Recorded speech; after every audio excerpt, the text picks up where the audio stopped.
جب غلام کہتا تھا میں اٹھا لوں گا تو فرماتے تھے قیامت کے دن تو میرا بوجھ نہیں اٹھائے گا، یہ میرا بوجھ ہے، مجھے اٹھانے دے۔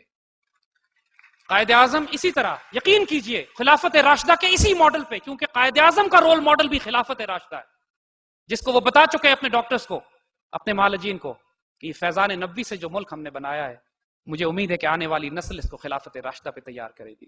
قائد اعظم بھی مہاجرین کے کیمپوں میں راتوں کو چکر لگاتے ہیں، سوتے ووں کے اوپر رضائی ڈالتے ہیں، یتیموں بیواؤں مسکینوں کے سروں پر ہاتھ رکھتے ہیں، اور اسی طرح آنسوؤں سے روتے ہیں جس طرح سیدنا عمر یتیم بیوہ بچیوں کو کھانا کھاتے دیکھ کر آنسوؤں سے رویا کرتے تھے۔ لیکن صداقت، دیانت، ایمانت اور امت مسلمہ کے ساتھ اور امت رسول کے ساتھ محبت میں، اس کے ساتھ وفاداری میں آپ نے حق ادا کر دیا جو قرون اولیٰ اور خلافت راشدہ کے مسلمانوں کی مثال تازہ کرتی ہے۔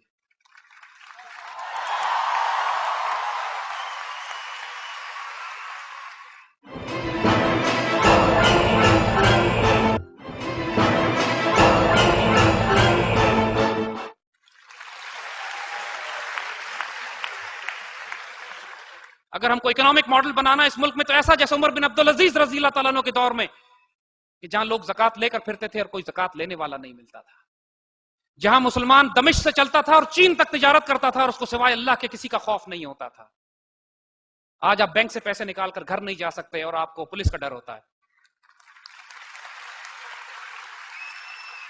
ہماری اس پولیس میں اللہ کے ولی اور درویش بھی بستے ہیں، پاکستان کے ہر محکمے میں اللہ کے ولی اور درویش اور فقیر بستے ہیں۔ کسی کو اسٹیریوٹائپ مت کیجیے گا، ان سیاستدانوں میں بھی اللہ کے ولی اور درویش ہیں۔ آج بھی ایسے سیاستدان موجود ہیں جو اپنی جان مال خرچ کر رہے ہیں اس پاکستان کے لیے۔ پاکستان فوج، نوجوان، یوتھ، ایک مثال آپ کو دیتے ہیں، اس کے بعد انشاءاللہ اس کو ختم کرتے ہیں۔ پاکستان بننے کے تھوڑے عرصے کے بعد پاکستان ریلویز، ایک conductor ticket checker ticket check کرتا ہے ایک ڈبے میں جا کے، تو وہاں ایک بڑھیا کونے میں رو رہی ہوتی ہے۔ وہ بڑھیا روتے ہوئے کہتی ہے کہ بابو میرے پاس ٹکٹ نہیں ہے، میں لٹ کے آئی ہوں، میرا خاندان تباہ ہو گیا، میرے پاس پیسے نہیں، میں ٹکٹ کے پیسے کہاں سے لاؤں؟ تو تمام مسافر بھی التجا کرتے ہیں ٹکٹ چیکر سے کہ بابو اس کو معاف کر دو، اس کے پاس پیسے نہیں ہے، ایک بڑھیا چلی جائے گی تو کیا فرق پڑ جائے گا؟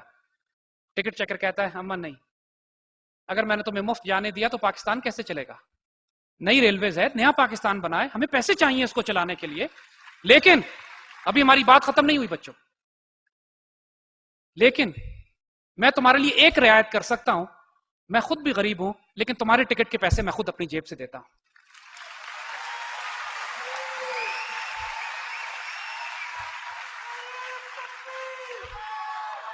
میرے بچوں، اس پاکستان سے عشق کرو، یقین کرو، ہم اللہ کی قسم کھا کے تم سے کہتے ہیں کہ تم خلافت راشدہ کا نظام چاہتے ہو، اللہ تم کو یہ نظام دے گا۔ پہلے اپنے اندر وہ صداقت اور دیانت اور ایمانت پیدا کرو جو خلافت راشدہ میں بندہ مومن کی معراج ہوتی ہے۔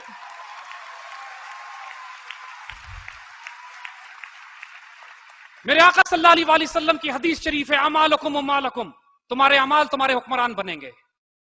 اگر ہمارے حکمران آج یہ ہیں جو آج ہیں، تو پہلے اپنے اندر دیکھو کہ ہم نے کیا کوتاہی، غلطی، کوتاہی، استغفار کرنے کی ضرورت ہے کہ مالک ہم سے کیا کوتاہی ہوئی کہ آج ہم پر مصیبہ من مصائب الامہ، امت کی مصیبتوں میں سے مصیبتیں مسلط ہو گئی ہیں۔ لیکن یاد رکھو، اپنے اندر اپنے وجود میں عہد کرو۔ تم کو آج راز دے دیتے ہیں دنیا اور آخرت میں کامیابی کا، جو مرضی تم کرنا چاہتے ہو، اس کی بنیادی شرط کہ محمد سے وفا نے تو ہم تیرے ہیں، عشق رسول اور ادب رسول میں کبھی گستاخی اور غلطی نہ کرنا، اس پاکستان سے خیانت نہ کرنا۔ اللہ تمہاری عزت اور آبرو کی حفاظت کرے گا۔ اپنی ذات میں اگر تم کوئی تبدیلی لانا چاہتے ہو تو پہلے صادق اور امین بنو۔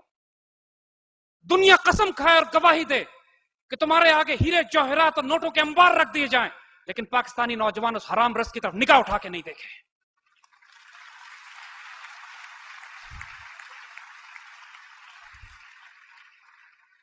ایک صاحب نے ہم سے کہا کہ میں نے آج تک رشوت نہیں لی۔ ہم نے پوچھا کبھی رشوت آفر ہوئی؟ کہتے نہیں۔ پھر کیا کمال کیا؟ کمال تو یہ ہے کہ تمہارے آگے شیطان وسوسوں کے، دولت کے، حرام کے انبار لگا دے۔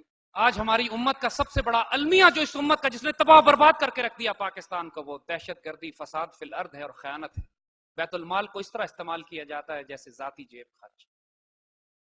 وہ بیت المال جس کو ہمارے بڑے بات کرنے سے پہلے چراغ بجھا دیا کرتے تھے کہ یہ ذاتی استعمال میں کہیں نہ آ جائے، جب انتقال فرماتے تھے تو سرکاری وظیفہ واپس کر دیا کرتے تھے، اپنی جیب سے ریاست اسلامیہ کو دیا کرتے تھے کہ کہیں اللہ کے رسول کے آگے قیامت میں رسوا نہ ہونا پڑے. آج اس ارب پتی، کروڑ پتی حکمران، ایم این ایز اور ایم پی ایز یتیم و بیواؤں مسکینوں کے زکات پر عمرے اور حج کرنے جاتے ہیں. بے شرم لوگ.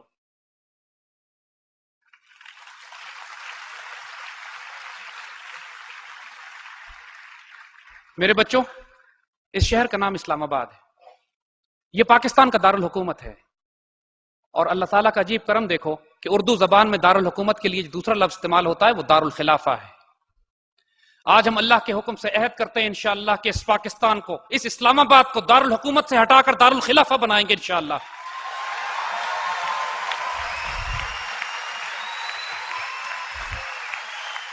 اس دنیا میں صرف 2 شہر ہیں جن کے نام کے آگے اسلام لگتا ہے. 1453 میں جب مسلمانوں نے قسطنطنیہ کو فتح کیا، جس کے فتح کرنے کی بشارت میرے آقا صلی اللہ علیہ وسلم نے حدیث شریف میں فرما دی تھی. 900 سال تک مسلمان سپہ سالار قسطنطنیہ فتح کرنے کی کوشش کرتے رہے اور یہ نصیب سلطان محمد فاتح کے نصیب میں آتی ہے 1453 میں. کانسٹینٹینوپل کا نام تبدیل کر کے اسلام بول رکھا جاتا ہے. وہ شہر جہاں سے اسلام کا بول بالا ہوگا، وہ شہر جس کی وجہ سے اسلام کو عزت ملتی، جو اسلام کو عزت دیتا ہے. اسلام کو عزت دینے والا شہر اسلام بول، اسلام جس کو آباد کر رہا ہے. بعد کے آنے والے مسلمان جب راہ سے بھٹک گئے تو اسلام بول کا نام تبدیل کر کے استنبول کر دیا گیا. پھر اللہ تعالیٰ نے ایک اور شہر آباد کیا جس کو اقبال خوشخبریاں اور بشارتیں دے گئے تھے کہ کریں گے اہل نظر تازہ بستیاں آباد. پھر یہ ایک اور شہر آباد ہوتا ہے جس کا نام اسلام آباد رکھا جاتا ہے.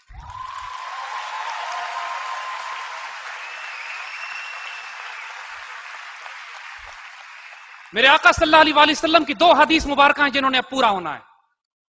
ان حدیث مبارکہ کو پورا کرنے کے لیے اگر ہماری زندگیاں صرف ہوتی ہیں تو شہادت کی زندگی، ہم اس راہ میں مارے جاتے ہیں تو شہادت کی موت ہے انشاءاللہ. ہندوستان ایک دفعہ پھر مسلمانوں کے ہاتھ فتح کیا جائے گا اور وہ فیصلہ کن جنگ ہوگی. یہ جو 4th جنریشن وار یہ ہمارے خلاف مسلط کر رہے ہیں، یہ جو اس امت مسلمہ کو محمود غزنوی، غوری، ٹیپو، طارق، خالد کے بیٹوں کو چھیڑ رہے ہیں، ان کو اندازہ نہیں ہے. یہ روئیں گے اس دن جس دن ہم نے فیصلہ کر لیا کہ ہم ان کا قصہ تمام کر دیں گے. اب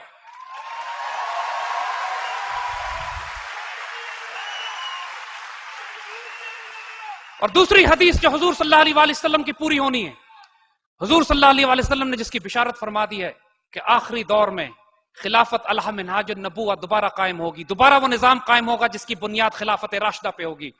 اس اسلام آباد سے، اس پاکستان سے خیانت نہ کرنا.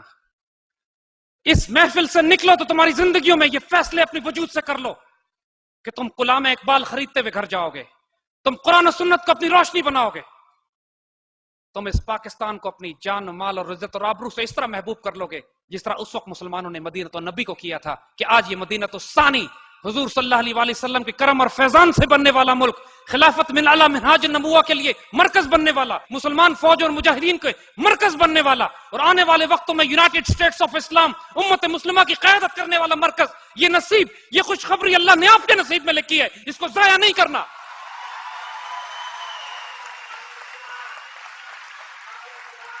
اللہ بہت بے نیاز ہے، اللہ بہت بے نیاز ہے.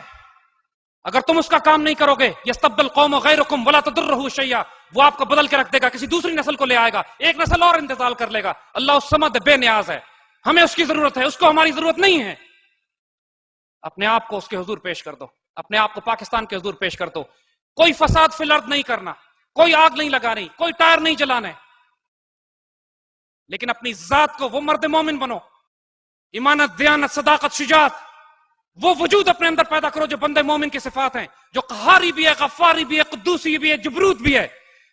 جو قاری نظر آتا ہے حقیقت میں ہے قرآن، جو نرم دم گفتگو بھی ہے، گرم دم جستجو بھی ہے، رزم ہو یا بزم ہو، وہ نرم دل، وہ پاک دل و پاک باز.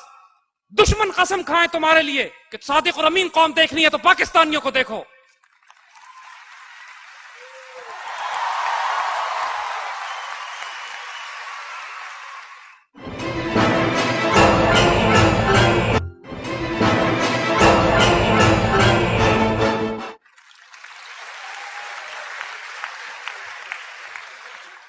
Honor. We will not accept humiliation now. We will not accept disgrace. پوری مسلمان دنیا کو ذلیل و رسوا کیا جا رہا ہے. ہمارے آقا صلی اللہ علیہ وآلہ وسلم کی بے حرمتی کی جا رہی ہے. ہماری بہنیں ہزاروں کی تعداد میں اسرائیل کی جیلوں میں بند ہیں.